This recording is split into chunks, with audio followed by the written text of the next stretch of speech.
Hi everyone, welcome back to our online study group. As you all know that we have started our online studies and yesterday we completed the first part of our NPO. Now I'm in front of you with the part second of NPO. Yesterday we completed receipt and payment account and today we're going to see and we are going to complete our income and expenditure account. कल हमने जो देखा था receipt and payment account देखा था that was quite similar to cash account. आज हम जो देखने जा रहे हैं वो हमारा देखेंगे हम हमारा income and expenditure account. Format सबको पता है, एक्सपेंडिचर ऑलवेज डेबिट होते हैं और income always comes at the credit side. जितनी भी हमारी इनकम होगी, जितनी भी हमारे पास पैसा आएगा, जितनी भी हमारे पास इनकमिंग ऑफ द कैश होगी that will be recorded into the income side. Receipt and payment में अपोजिट साइड था, रिसिप्ट साइड डेबिट में था, पेमेंट साइड क्रेडिट में था. अब रिसिप्ट एंड पेमेंट अकाउंट करने के बाद में अगर हम इनकम एंड एक्सपेंडिचर की तरफ बढ़ते हैं तो उससे पहले हमें कुछ इंपॉर्टेंट नोट्स की तरफ देखना पड़ेगा. आइए देखते हैं उनके बारे में. सब्सक्रिप्शन. अब आपके मन में एक सवाल ये भी आ रहा होगा कि सर ये सब्सक्रिप्शन होता क्या है. आई थिंक इस वर्ड से आप अच्छे से वाकिफ हैं. आजकल सभी Netflix, Amazon prime, Disney Hotstar ऐसे काफ़ी सारे चैनल्स और एप्स अपन सब्सक्राइब करके रखते हैं. तो ऑब्वियसली होता क्या है कि यही सेम ऑर्गेनाइजेशंस के बीच में लिया जाता है कि जब कभी हम इन ऑर्गेनाइजेशंस के साथ में बाइंड अप करते हैं या इनके मेंबर बनते हैं तो एक फिक्स अमाउंट डिसाइड की जाती है कि जितने भी मेंबर होंगे एक फिक्स टाइम पीरियड के बाद में एक अमाउंट को इस एनपीओ के अंदर सबमिट करेंगे ताकि इसके जितने भी एक्सपेंडिचर्स हैं उनको करने के लिए वो पैसा काम में आ सके. जितने भी खर्चे अपने होंगे, चाहे वो सैलरी से रिलेटेड हो एम्प्लॉयज़ की, चाहे वो किसी की फंड रेजिंग के से रिलेटेड हो, लोगों की मदद करने के लिए हो, हम जो भी मटेरियल खरीद रहे हैं, इलेक्ट्रिसिटी बिल्स है, क्योंकि obviously we are going to provide the basic facilities to our targeted group. तो उन सभी खर्चों को करने के लिए ऑब्वियसली हमें भी पैसा चाहिएगा. तो वही सारा जो पैसा होता है उसको अपन क्या कहते हैं, सब्सक्रिप्शन कहते हैं. उस पैसे के लिए सारे मेंबर्स एक फिक्स टाइम पीरियड डिसाइड करते हैं. It can be in 1 month, it can be after every 3 months, it can be after every 6 months, it can be after 1 year.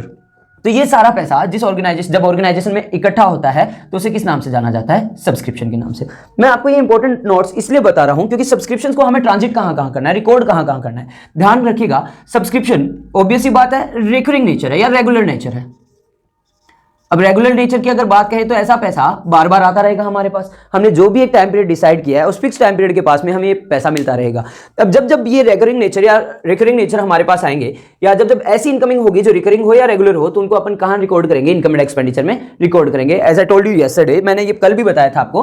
तो देखिएगा, सब्सक्रिप्शन की बात की जाए तो रिसिप्ट साइड में तो आएगा ही आएगा, रिसिप्ट एंड पेमेंट के रिसिप्ट साइड में आएगा. और उसके अलावा अगर ये कहीं आएगा तो इनकम एंड एक्सपेंडिचर के इनकम साइड भी रिकॉर्ड किया जाएगा.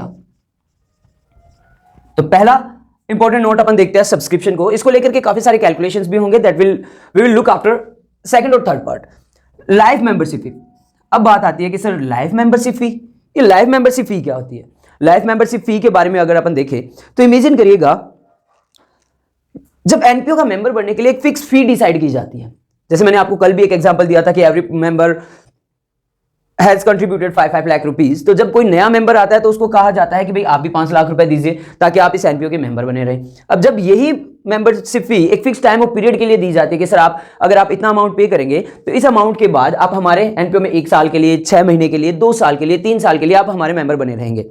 तो ऑब्वियसली देखिएगा, इमेजिन करिएगा कि भाई किसी एक ऑर्गेनाइजेशन में एक नया मेंबर आता है और वो खूब पैसे वाला होता है. वो कहता है कि यार मुझे ये हर साल का या हर 6 महीने से ये मेंबरशिप फी पे नहीं करनी, आप अप्रोक्स में एक एस्टिमेटेड अमाउंट मुझे बता दीजिए ताकि मैं लाइफ टाइम मेंबरशिप फी एक साथ ही दे देना चाहता हूं. जब ऐसा कोई मेंबर आता है और वो मेंबर एक साथ ह्यूज अमाउंट में लाइफ टाइम तक की कोई अमाउंट पे कर देता है ताकि हम उससे बार बार वो फी डिमांड ना करें, तो उसको क्या कहा जाता है, लाइफ मेंबरशिप फी कहा जाता है. ध्यान रखिएगा, अब लाइफ मेंबरशिप फी है तो ऑब्वियसली रिसिप्ट एंड पेमेंट में तो आएगा ही आएगा. कैश अकाउंट तो है हमारा एक तरीके से, वहां तो every transaction will be recorded. दूसरा, ये जो फी होती है वो हमारी बैलेंस शीट के लायबिलिटी साइड में भी आएगी.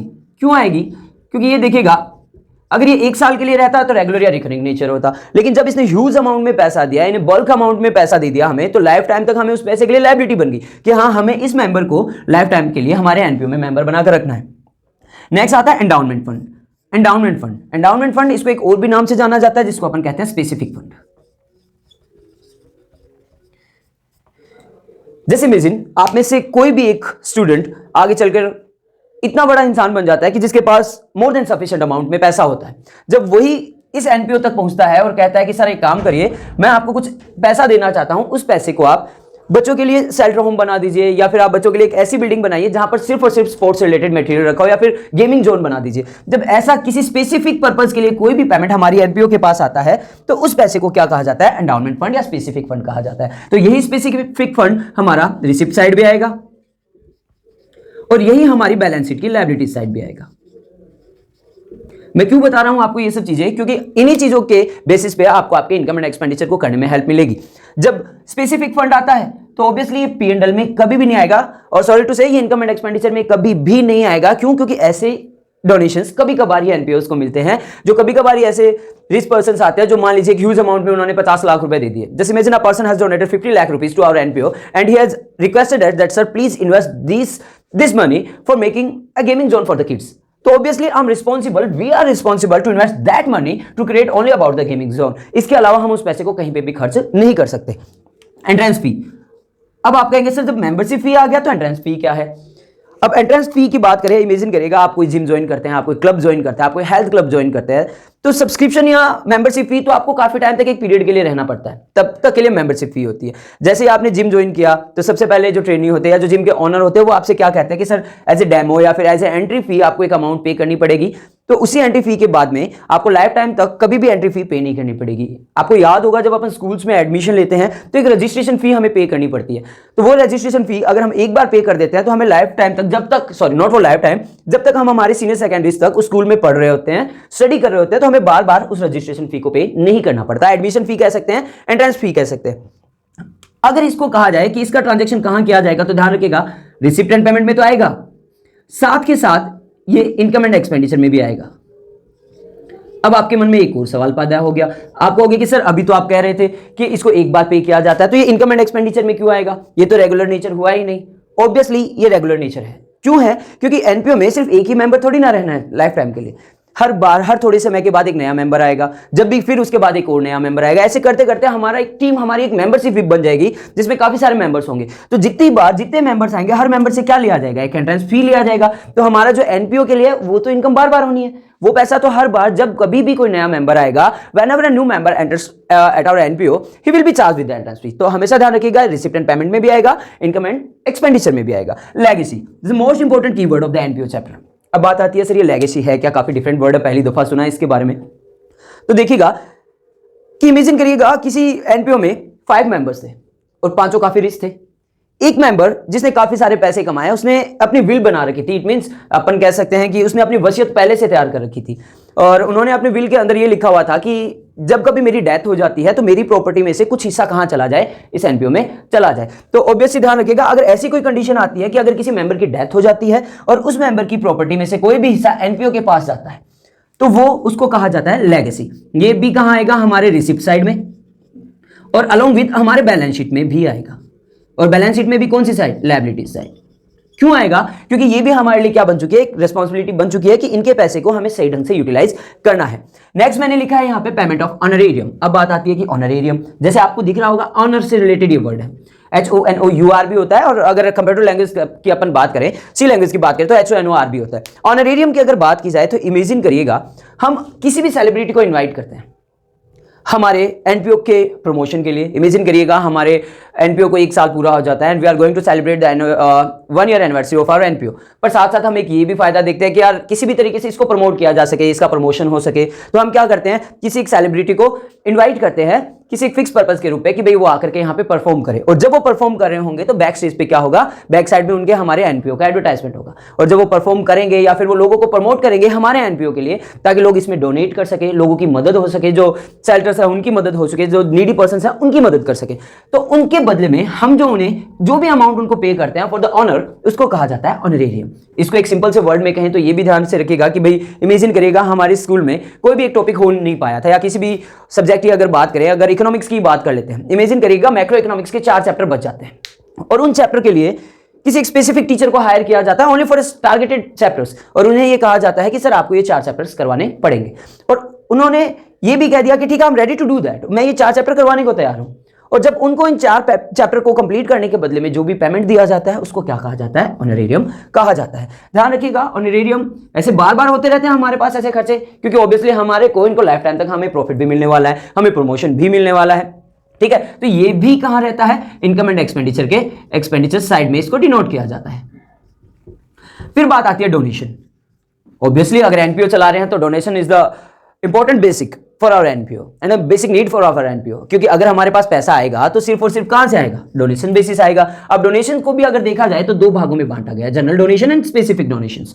जनरल डोनेशन, इमेजिन करिएगा, कई बार आपने लोगों ने सुना होगा कि कुछ लोग किसी भी मंदिर में, ट्रस्ट में या किसी भी हेल्थ क्लब में, किसी भी ऐसे हॉस्पिटल में जो लोगों की फ्री में ट्रीटमेंट कर रहा हो, वहां पे एक अमाउंट छोड़ जाते हैं या एक कैश बॉक्स रखा होता है, वहां पे बिना कोई नाम लिखे वहां पे पैसा छोड़ जाते हैं।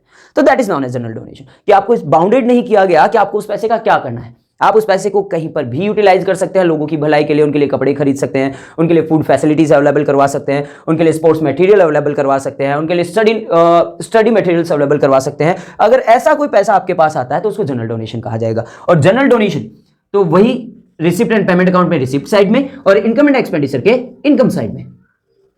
क्यों? क्योंकि we are not bounded to spend that money for any specific period. हम इसको कहीं पर भी इन्वेस्ट कर सकते हैं या कहीं पर भी स्पेंड कर सकते हैं। लेकिन बात आती है स्पेसिफिक पीरियड के लिए या स्पेसिफिक टाइम के लिए, कि अगर किसी ने कोई पैसा दिया है एक स्पेसिफिक पॉइंट ऑफ व्यू के लिए कि सर हम आपको एक पैसा दे रहे हैं, इतना पैसा दे रहे हैं, इस पैसे को आपको बच्चों के हेल्थ इश्यूज को सही करने के लिए स्पेंड करना है, या आपको बच्चों के लिए एक हेल्थ कैंप ऑर्गेनाइज करना है, या किसी ने एक एनपीओ को पैसा दिया कि जनाब आपको इस पैसे से क्या करना है, ब्लड डोनेशन कैंप ऑर्गेनाइज करना है, तो ऑब्वियसली वो क्या हो जाएगा, स्पेसिफिक पीरियड या स्पेसिफिक डोनेशन हो जाएगा। स्पेसिफिक डोनेशन की बात करें तो रिसिप्ट एंड पेमेंट के receipt side along with balance sheet के लायबिलिटी साइड।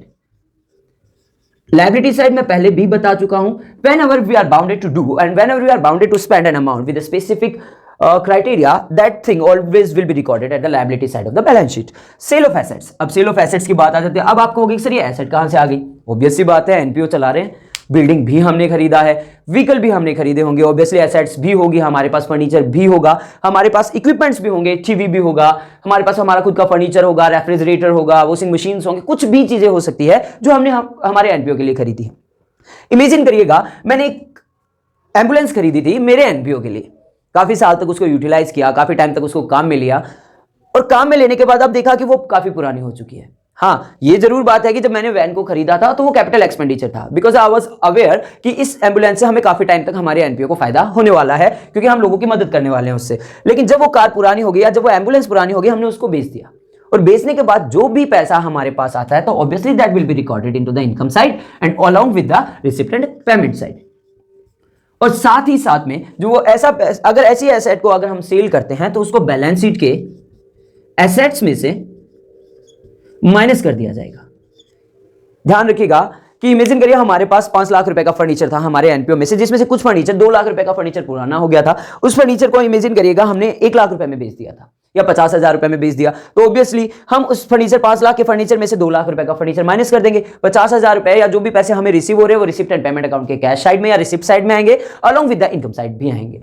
तो ध्यान रखिएगा, मैं आपको फिर रिपीट करवा देता हूं कि जितने भी रेवेन्यू रिसिप्ट जो हैं हमारे, मैं यहां पर लिख देता हूं एक बार के लिए,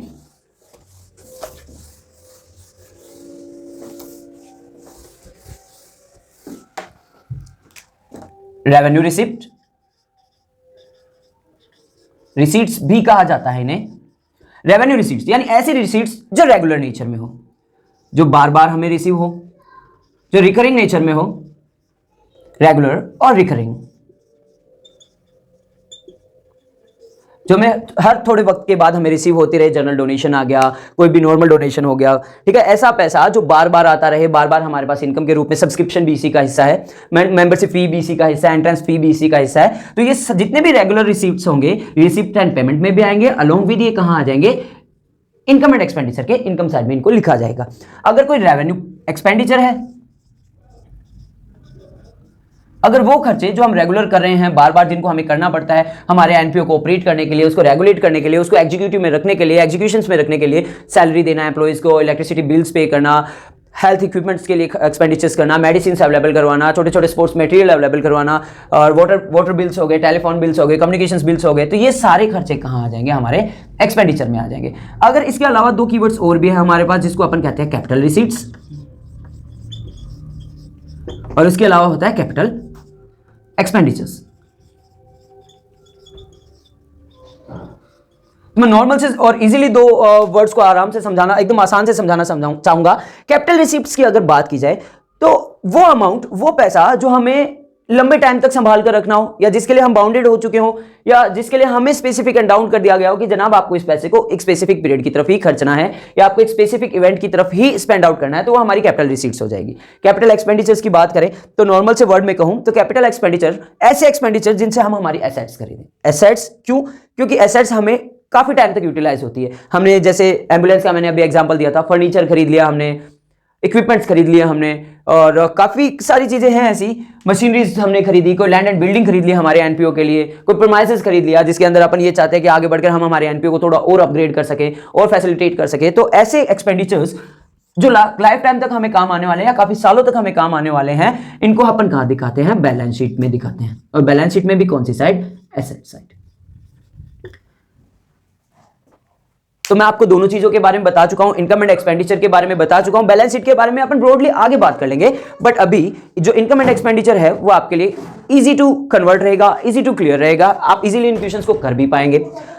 and one more important thing that I need to tell you, that you need to practice all the practical, all the numerical problems so you can clear this chapter easily. आपको साथ साथ में इनके न्यूमेरिकल्स प्रॉब्लम करते चले जाने हैं। अगर आपको कोई भी प्रॉब्लम्स हो तो आप मुझे कमेंट बॉक्स में डाल सकते हैं, आप मुझसे पूछ सकते हैं।